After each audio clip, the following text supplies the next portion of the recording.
family. Today, I'm going to address a few um, disturbing comments that were made to me on YouTube and also by email.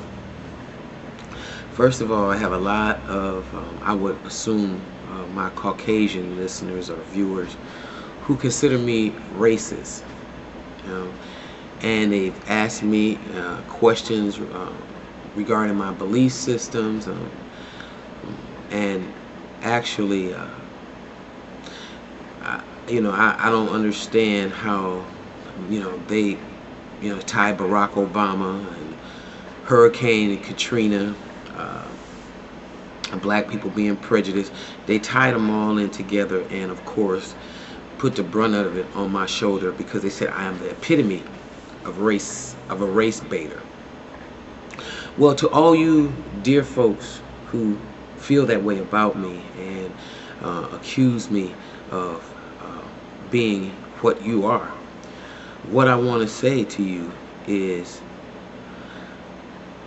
first of all, I find it very, very strange that a group of people who could be guilty of so much tyranny and atrocities all throughout the diaspora would accuse me of race baiting. I have no power over the masses. Call me a racist when I'm not in any kind of power to permit, dictate, or to implement policy on any group of people. And neither are black folks. So when you look at me and call me a racist, in my mind, the first thing I think about is it because the truth that I bring you, the truth now, is so appalling to you, and you are so repulsed by your very nature and the history of your people that you call me what you are. That needs to be examined and it needs to be addressed. I'm going to address every question, every comment in another segment, or if this segment runs over, I will address some of your comments and I'll even read some of your emails over the air.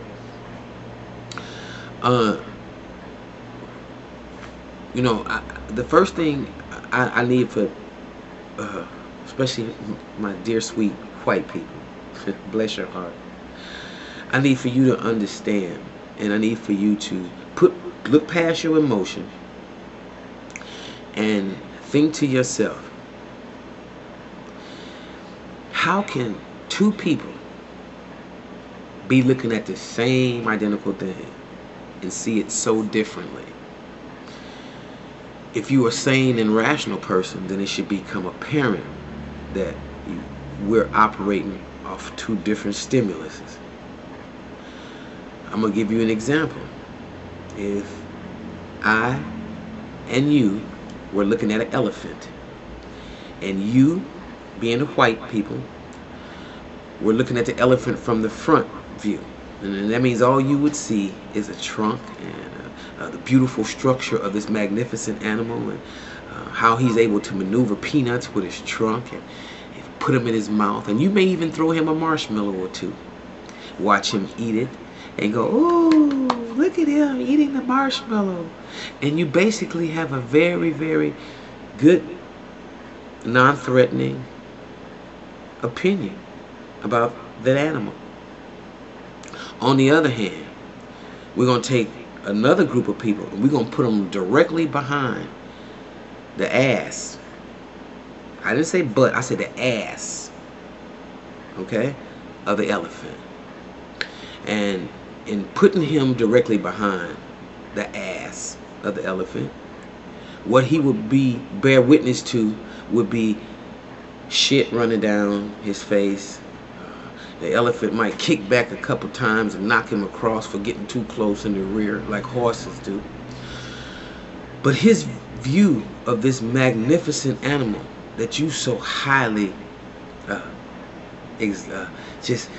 praise from the front, I think the ones that are in the rear of this animal would have a hard time finding the beauty that you see, unless you want these people to find the beauty in the shit that's laid out before them and the kicks in the face. So when it becomes apparent to me that you're dealing with an entity that is not willing to have apathy, not willing to step in your shoes, not even willing to look at the world from your perspective, then you know that you're dealing with a diabolical entity. An entity that, by all intents and purposes, probably can't be saved. Probably can't be changed because it's a mindset that is rooted in evil.